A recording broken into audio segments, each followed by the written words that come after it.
Stéphane Bureau. Bonjour Stéphane. Salut Mario. Nos auditeurs l'auront entendu il y a quelques semaines déjà. Tu nous disais que M. Walz, conseiller à la sécurité nationale du président Trump, était une espèce de zombie, un mort qui tenait encore debout, politiquement parlant, évidemment. Là, ça s'est concrétisé hier. Qu'est-ce qui s'est passé entre les deux? Qu'est-ce qui s'est passé durant les dernières semaines? Alors, déplacement latéral, il a été congédié, mais de façon polie pour éviter de créer des remous au plus haut sommet de l'État. On se rappelle quand même qu'au premier mandat de M. Trump, ça avait beaucoup bougé. Ils n'ont pas envie de jouer dans ce film-là, donc il est tassé. Il deviendra, s'il est confirmé par le Sénat, le prochain ambassadeur américain aux Nations unies. Alors, ce qui s'est passé, il y a deux enjeux. Je commence par le premier. On se souvient, il y a quelques semaines, il y a eu ce qu'on a appelé le Signal Gate ou le Signal Gate, qui est cette messagerie non sécurisée qu'employaient des membres de l'administration Trump pour discuter entre eux de choses extrêmement sensibles, de dossiers même secrets, sinon top secret, particulièrement à un moment donné, d'un plan d'attaque contre les rebelles Houthis et l'heure précise à laquelle les missiles allaient partir, les avions ont décollé. Et ça avait engendré beaucoup d'émoi parce que ce genre de conversation, de communication doit être fait sur des serveurs protégés ou des appareils protégés, encryptés. Et tu nous avais expliqué que Walz était ce groupe de discussion qui incluait un journaliste. Les invitations venaient de lui, de son cell à lui. Alors, là où ça bloque, là où ça passe pas, c'est que en plus de ses collègues du cabinet, il invite un journaliste qui est un ennemi irréductible de Donald Trump.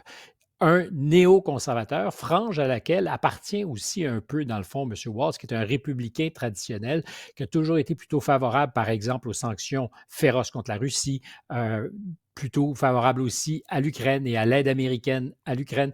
Goldberg, c'est un journaliste, il travaille pour aujourd'hui The Atlantic, qui est un magazine assez influent, distribution confidentielle, dirons-nous, mais influent.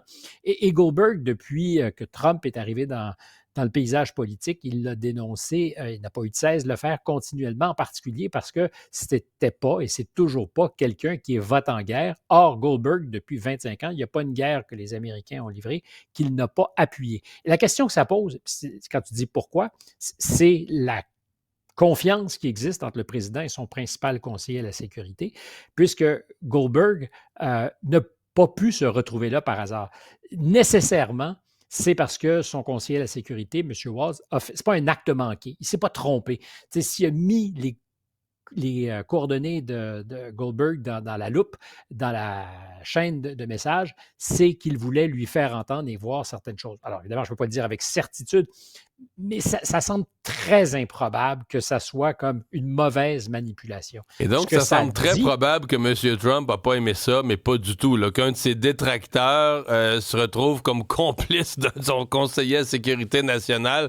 On imagine M. Trump faire de la boucane dans son bureau, là.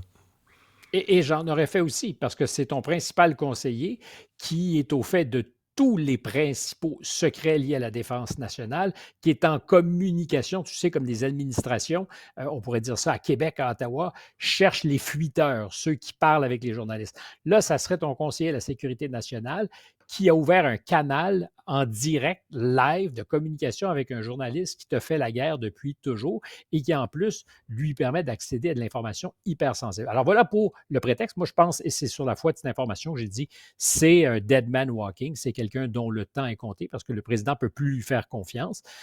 Et derrière ça, ce que ça dit, c'est qu'il y a au sein de l'équipe de Donald Trump des gens de deux écoles. Les néoconservateurs, qui sont plutôt vote en guerre, qui, dans le dossier ukrainien, depuis le début, disent on ne peut pas les abandonner, on doit être aux côtés d'Ukraine, il faut livrer des armes. Marco Rubio, le secrétaire d'État, faisait plutôt partie de cette gang-là. Il a changé son discours. Mike Waltz était l'incarnation et celui qui est délégué pour négocier avec la Russie officiellement et l'Ukraine, le général Kellogg, fait aussi partie de cette cohorte de néoconservateurs. Alors que les plus Trump, les plus MAGA, c'est pas ça l'école de pensée, là. Exactement. Alors s'il y a un problème de confiance, au-delà de ça, c'est aussi deux visions du monde.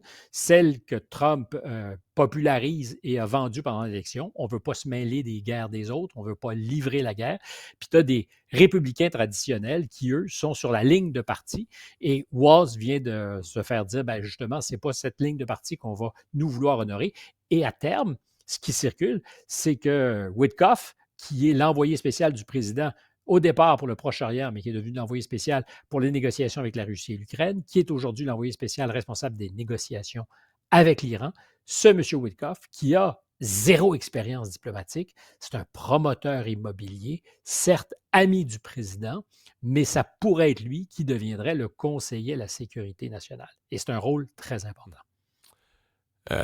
Là, je comprends que dans l'intervalle, c'est Marco Rubio qui prend l'espèce d'intérim. Le poste ne peut pas rester vacant. Lui, on a quand même le sentiment qu'il prend du galon, Rubio. Il prend beaucoup de galons, il pèse lourd, d'autant qu'il est aussi le patron de cette agence qui avait beaucoup de moyens il n'y a pas si longtemps, USAID, qu'il est chargé de démanteler, mais en attendant, c'est lui le patron. C'est le patron du département d'État, le ministre des Affaires étrangères, donc de Donald Trump, et c'est son conseiller, la sécurité nationale. La dernière fois qu'on a vu quelqu'un avoir les deux chapeaux de conseiller de la sécurité nationale et de secrétaire d'État, c'était Henry Kissinger au début des années 70, pendant les années 70. Alors là, on parle évidemment d'un profil différent. Je ne veux pas d'aucune manière être condescendant à l'endroit de Marco Rubio, mais ce n'est pas exactement la même stature. Kissinger, c'est un des, je dirais, alors très contestable, mais un de ceux avec un autre Est-Européen, Brent Scowcroft, qui ont, pas Brent Scowcroft, pardon, Zbigniew Brzezinski, qui ont le plus contribué à bâtir la politique étrangère des États-Unis dans la deuxième moitié du 20e siècle. Et M. Kissinger avait d'abord été le conseiller à la sécurité nationale de Richard Nixon.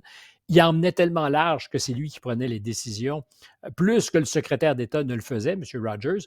Et finalement, on a consacré son pouvoir en le nommant secrétaire d'État, mais il est resté conseiller à la sécurité nationale. C'est beaucoup de responsabilités. Parce que quand tu es conseiller à la sécurité nationale, tu es dans l'intimité du président. Tu n'es pas délégué à une agence. Tu es à la Maison-Blanche, tu es généralement à quelques mètres du bureau du président et le pouvoir, t'en sais quelque chose pour avoir vécu ça. C'est aussi la proximité, d'avoir l'oreille du patron. Et le conseiller de la sécurité nationale, c'est l'arbitre qui écoute le patron de la CIA, de la Défense, du département d'État et qui arrive à faire une synthèse, normalement, pour que le président prenne une décision. En ce moment, ça va être Rubio. Je ne pense pas que ça va durer longtemps. Peut-être le temps qu'on se fasse un peu oublier ou qu'on oublie cette crise pour permettre à Witkoff de venir. Parce que rappelle-toi de la première administration et de tout ce qui bougeait, le premier conseiller à la sécurité nationale du président qui avait été en poste 22 jours, 22 jours, et à la blague, il y a une unité de mesure du temps aujourd'hui en politique américaine, un Scaramucci, ça correspond à 10 jours. Et 10 jours, c'est le temps que le porte-parole de la Maison-Blanche, directeur des communications, Tony Scaramucci, avait eu avant d'être congédié. Et aujourd'hui, on dit... Je comprends qu'il ne veut plus revivre cette espèce d'instabilité chaotique autour de la présidence. C'est des élections en fin de semaine en Roumanie. Il y a un œil de toute la planète particulier là-dessus parce que c'est des élections qui ont été reportées. Tu peux me corriger, mais dans mes mots, j'étais resté sous l'impression que c'était une élection qui avait été reportée, pas à cause de problèmes techniques majeurs, mais plus parce qu'on pensait que le public était sur le bord de se tromper. Bien dit, que les Roumains ont fait le mauvais choix. En tout cas, le plus haut tribunal constitutionnel du pays a dit finalement, oui, il y a peut-être eu de la manipulation. Il y en a certainement eu. On a constaté qu'il s'était passé des choses, et particulièrement TikTok qui s'était pris d'amour pour celui qui a gagné au premier tour, Călin Georgescu. Et on disait donc danger démocratique. Puis la réponse des autorités, c'est on va suspendre les élections. On n'aime pas ce qui s'est passé. C'est délicat, la démocratie, c'est quand même. Le public s'est trompé avec cette élection-là n'est pas bonne. Exact. Et on dira que ce n'est pas vraiment le public, mais qui ont été manipulés. Alors, prise 2, parce que d'abord, dans un premier temps, on a annulé le deuxième tour de ces élections présidentielles, c'était avant Noël. Puis après ça, il y a quelques semaines, celui qui est arrivé en tête au premier tour avec 23 d'appui. Tu sais, quand tu as une dizaine de candidats puis que tu as 23 c'est une très bonne performance. Ce candidat a été accusé d'avoir fait des déclarations fausse aux autorités électorales, de ne pas avoir comptabilisé certains fonds qui lui auraient été donnés, donc il a été disqualifié. Et aujourd'hui, à 48 heures des élections, c'est un candidat encore plus conservateur que M. Georgescu, parce que c'est ça le problème pour l'Union européenne, c'est que ceux qui sont à la mode en ce moment en Roumanie sont souverainistes. Ils ne sont pas du tout pro-européens. Ils sont favorables à ce que la guerre soit stoppée au plus rapidement dans leur cours arrière en Ukraine. Ce n'est pas du tout le discours de l'Europe. Ça ressemble un peu à Viktor Orban en Hongrie. On ne l'aime pas. C'est la bête noire de l'Union européenne. Et là, on dit on va donner une deuxième chance aux électeurs, mais il ne faudrait pas qu'ils se trompent. Et le candidat qui, pour l'instant, est en tête avec 30 d'appui au premier tour, c'est quelqu'un qui est encore plus fâcheux peut-être que ne l'était Călin Georgescu lors de la première raid. Alors, la question, c'est s'il gagne le premier tour à 30 pourra-t-il au deuxième tour? Parce que l'idée, c'est que si tu as 50 plus 1, il n'y a pas de deuxième tour. Ça n'arrivera pas. Mais au deuxième tour, quand il restera deux candidats, est-ce que ce Simion, qui est en tête en ce moment, pourra l'emporter? Si c'était le cas, je peux t'assurer que l'Europe va avoir mal aux dents.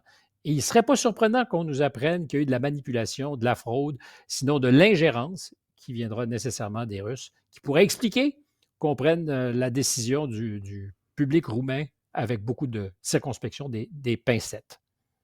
Stéphane, merci. Bonne fin de semaine.